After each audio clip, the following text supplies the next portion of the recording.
Hello, cannedcream here, CC for short, and today I would like to talk to you about the power of magic. Magic.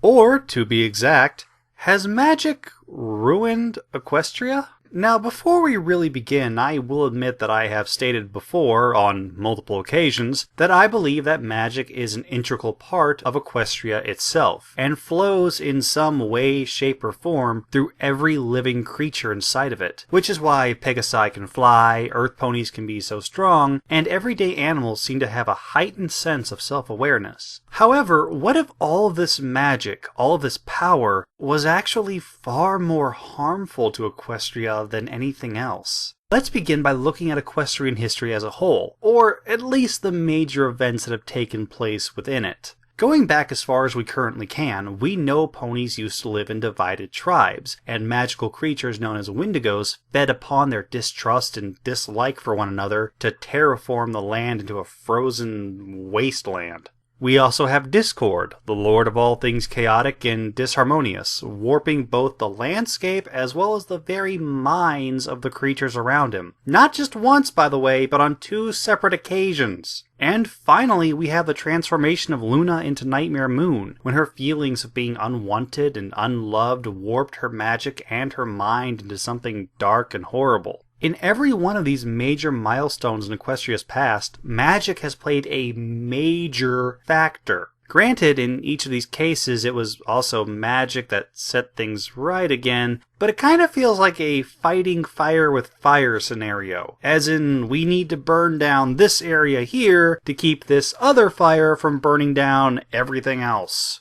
Yeah, you may have solved the problem, but wouldn't it have been better if the fire hadn't been there in the first place? But, alright, maybe history isn't your thing. Surely everything is better by now, right? I mean, times have changed, and ponies have gotten smarter, and technology has advanced. Magic can't possibly still be this major, horrible, out-of-control catastrophe. You know where I'm going with this. Yes, it is. At the time of writing and recording this episode, there have been 92 episodes of My Little Pony. Of those 92, let's take a quick look at how many of those have had a terrible situation arise because of some deliberate or accidental misuse of magic.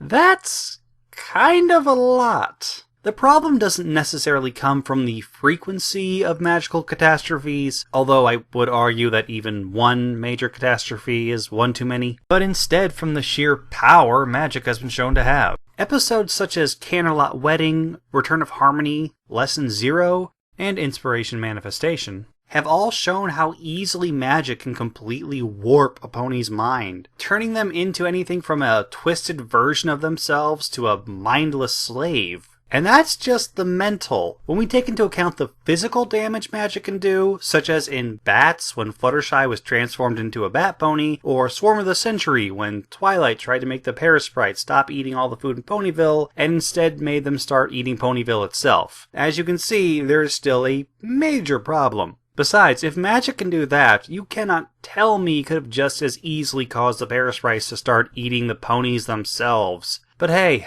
at least it can't get any worse than this.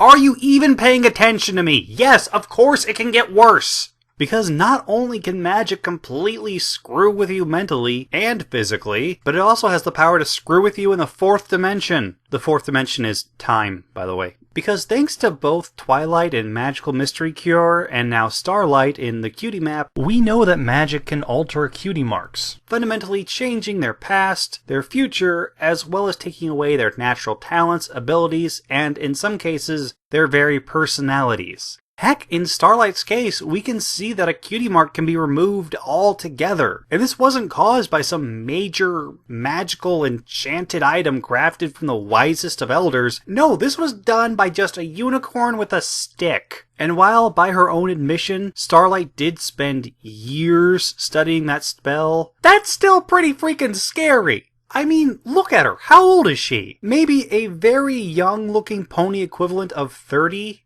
At most? How long was she really studying this one specific spell? I don't like the idea that a unicorn can completely alter the very core of my being in the same amount of time it takes to earn a doctorate degree. And it's not like this is even just Equestria's problem anymore. Thanks to both Equestria Girls and Rainbow Rocks, we're now seeing that the misuse of this magic is bleeding over into other universes. We are all collectively doomed.